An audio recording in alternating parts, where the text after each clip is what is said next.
pendidikan kewarganegaraan yang diampu oleh dosen Bapak Ibrahim Hikmah Idrisi, Sarjana Hukum dan Magister Hukum. Di sini saya, Ufi Amelia, selaku pemateri pertama dan pemateri kedua Armelianti, serta pemateri ketiga yaitu Amria. Pertama, saya akan menjelaskan tentang pengertian hak warga negara. Di sini saya akan menjelaskan tentang pengertian hak masyarakat.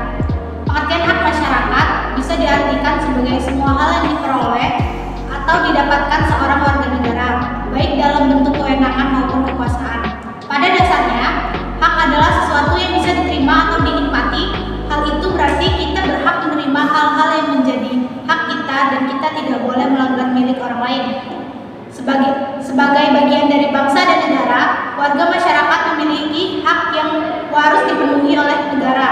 Setiap anggota masyarakat memiliki hak dan kewajiban yang berbeda-beda pula. Kedua, saya akan menjelaskan tentang pengertian kewajiban. Kewajiban adalah hal-hal yang wajib dilakukan sebagai anggota masyarakat. Umumnya, kewajiban dapat diartikan sebagai hal yang harus dilakukan agar bisa mendapatkan hak kita. Materi kedua akan dilanjutkan oleh Armelianti selaku pemateri kedua yang akan membahas tentang hak-hak warga negara. Kita kan sebagai warga negara Indonesia pasti mempunyai banyak hak yang harus kita dapatkan sebagai warga negara Indonesia. Jadi menurut kamu apa sih hak yang harus kita dapatkan sebagai warga negara Indonesia? Menurut saya hak yang harus didapatkan sebagai warga negara Indonesia itu banyak. Jadi yang pertama itu kayak mendapatkan pendidikan yang layak, mendapatkan pendidikan yang layak, ada juga hak mendapatkan perlindungan hukum, dan terakhir yaitu mendapat hak kita sebagai warga negara itu bebas untuk beragama dan beribadah. Sedikit membicarakan tentang hak mendapatkan pendidikan layak. Di Indonesia kan banyak nih warga negaranya yang tinggal di pinggir jalan, di kolong jembatan, dan tidak mempunyai tempat tinggal yang layak. Menurut kamu upaya pemerintah untuk menyelesaikan masalah ini bagaimana sih?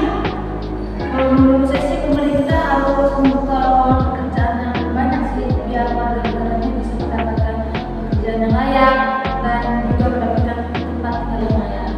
Selanjutnya kita membahas tentang pendidikan yang layak. Indonesia kan banyak nih warga negara Indonesia nih belum mendapatkan pendidikan yang layak. Pendidikannya tuh belum merata pada masyarakat. Contohnya kayak di Papua, kan mereka masih belum bisa mendapatkan pendidikan yang layak. Nah, solusinya bagaimana sih agar warga negara Indonesia ini mendapatkan pendidikan yang layak? Jadi menurut saya kan pendidikan di Indonesia itu banyak warga negaranya yang miskin. Pemerintah tuh harus menyediakan kayak beasiswa yang banyak biar warga yang miskin juga bisa sekolah yang tinggi. Sedikit membahas tentang hak mendapatkan perlindungan hukum. Di Indonesia khususnya di daerah pelosok-pelosok kan maraknya kasus begal. Menurut kamu bagaimana sih cara mengatasi begal tersebut? Jadi pemerintah tuh harus berupaya kayak memperketat keamanan biar kayak begal-begal di pelosok itu sudah jarang lagi atau nggak ada lagi yang terjadi. Jadi polisi-polisi seperti itu harus berpatroli 2 kali 24 jam. Enggak juga sih, sebenarnya bukan hanya pihak wajib atau polisi, jadi masyarakat juga harus berpartisipasi biar keamanan di desa kampungnya terjaga. Sedangkan kita akan membahas tentang hak untuk beragama dan beribadah. Di Indonesia ini banyak sekali agama-agama di Indonesia.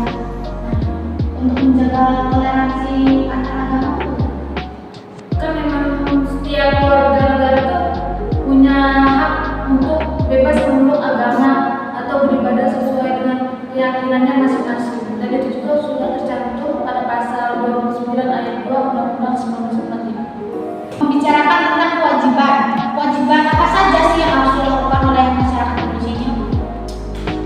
Menurut saya sebagai warga negara Indonesia tentunya kewajiban di lingkungan masyarakat yang harus dilakukan yang pertama wajib menjaga keamanan serta ketertiban. Lalu bagaimana sih ya? Contohnya tidak melakukan keributan atau melakukan tindakan. Yang kedua wajib menaati berbagai peraturan yang berlaku di masyarakat. Jadi kan banyak nih kalangan remaja yang melanggar aturan. Bisa kasih tahu contohnya tuh kayak mana?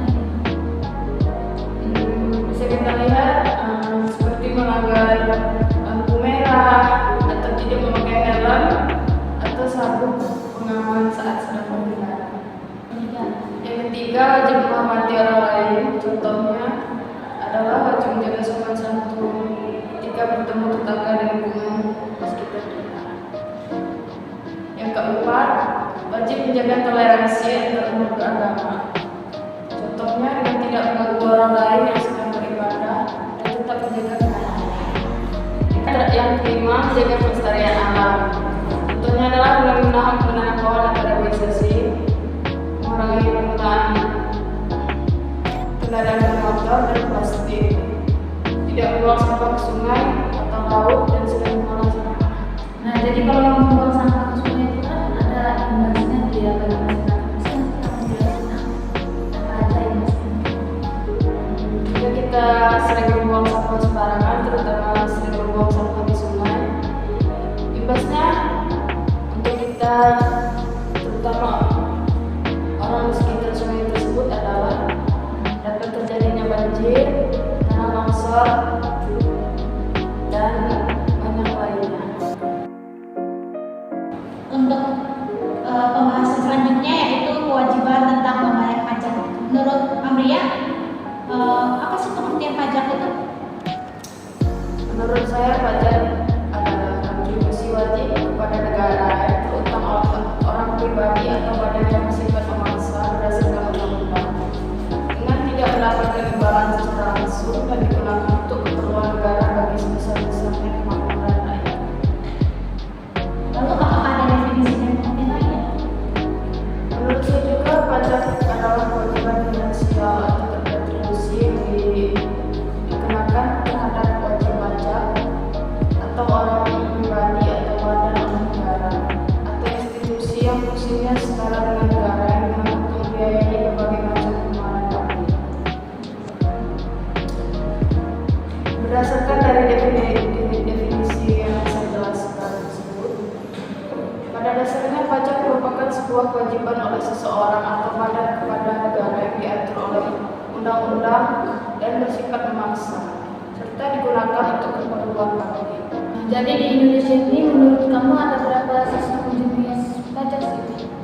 Sistem pajak di Indonesia ini ada 3 jenis sistem pajak, yaitu yang pertama adalah self assessment system, yaitu sistem pemungutan pajak yang membebankan penentuan besaran pajak yang perlu dibayarkan oleh wajib pajak yang bersangkutan.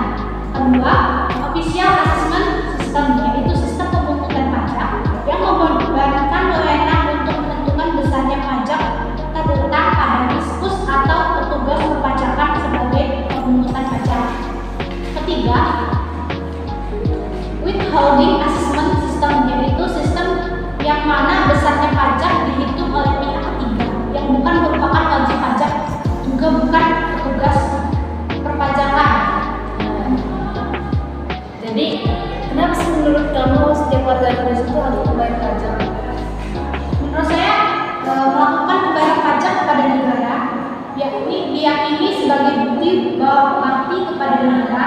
Pajak yang disetorkan akan digunakan untuk membiayai anggaran pembangunan negara APBN dan anggaran pembangunan daerah APBD. Karena itu penting bagi yang pribadi dan badan untuk membayar pajak. Menurut kamu apa aja sih fungsi membayar pajak itu? Kalau menurut saya, fungsi pajak itu yang pertama ada fungsi anggaran atau budget air, di mana pajak sebagai sumber pendapatan negara.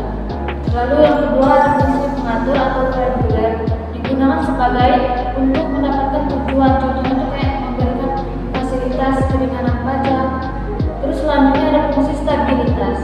Fungsi ini pemerintah memiliki dan untuk menjalankan kebijakan yang berhubungan dengan stabilitas harga. Dan yang terakhir ada juga fungsi redistribusi anggaran, di mana pajak yang dipungut oleh negara akan digunakan untuk membiayai semua kepentingan umum. Jadi untuk kesimpulan dari pembahasan materi kita hari ini apa? Jadi kesimpulannya pada materi ini tentang kewajiban sebagai warga negara serta setiap warga negara itu harus membayar pajak dan menaati segala aturan yang sudah dibuat oleh pemerintah di Indonesia. Mungkin cukup sekian dari materi kita. Kami akhiri. Wassalamualaikum warahmatullahi wabarakatuh.